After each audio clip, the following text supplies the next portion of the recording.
Welcome to Insights into Freemasonry, Removing the Hoodwinked, with Dr. Selwyn Stevens, President of Jubilee Resources International.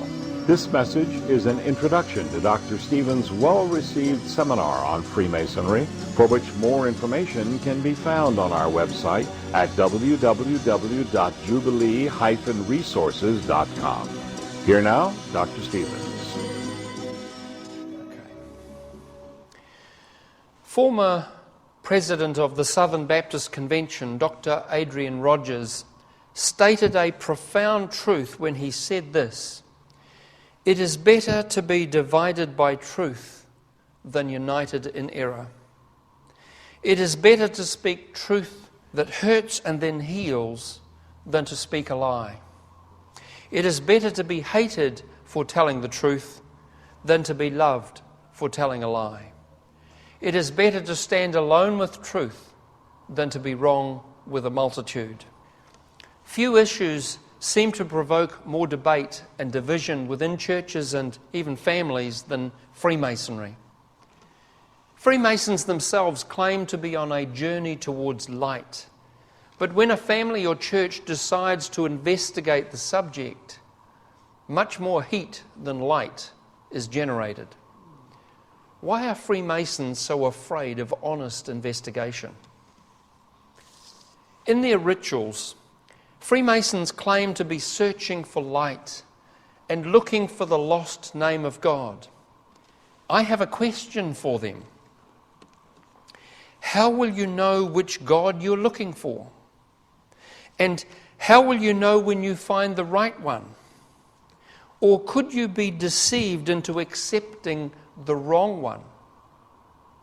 Let me provide some vital information. Jesus Christ stated boldly that he is the light of the world. Since Jesus Christ is God, what name has been lost? And I have to ask you this: why are you still looking for that which is not lost? We know that Freemasons claim to be a society with secrets rather than a secret society. They run retirement homes for the elderly and provide study grants for the young people, particularly the orphaned. They fund many community projects for which they delight in seeking publicity, despite often pretending otherwise. Good works are important to them. However, good works are not the exclusive domain of Freemasons. Some of the claims about the historic roots of Freemasonry are false. Many are embellished to distort the truth. Some Masonic authorities claim a link to the builders of King Solomon's temple or even to Adam, but there is no credible evidence for either. When we cut through all the myths, we find that early Masons were builders and stonecutters for the great temples and cathedrals of Europe during the Middle Ages. By the 17th century, they began to run out of construction work. But to maintain the organisation that had evolved since their founding around 500 years before, they invited non-tradesmen to join, known as speculative Masons, such as the local aristocracy. Such men were often involved in the religious and political intrigues and subversive movements of their day. Some came from organisations like the Rosicrucians, others from the Illuminati, the Knights Templars, the Deists, and many similar secret and esoteric societies. This resulted in a significant change of character from a builders' guild to a mixed society of religious and political supremacists. Modern Freemasonry was born in 1717 at the Goose and Gridiron Tavern, when 4 London lodges formed the first Grand Lodge of England, which still claims world supremacy today. In the century which followed, the rituals which had developed underwent considerable revision to expressly exclude references to Jesus Christ and to devalue and exclude many of the references to the God of the Bible. Their own historians record that everything Christian was eliminated. This raises a fundamental question of those men who claim they can be a so-called Christian Freemason. If everything Christian was eliminated and the spiritual influence of many who helped write the rituals was blatantly anti-Christian, why would any true Christian want to be part of such an organization? Men who have been members of Masonic lodges have told me that pride got them involved because of who invited them to join. But fear held them in until someone helped them break the curses off their lives caused by their involvement. The chart shows how many levels or degrees there are in the Masonic Lodge. At every degree level, an oath and an obligation are pronounced by every member that they will not divulge the secrets of what they learn in that degree. A different body part is cursed in each degree.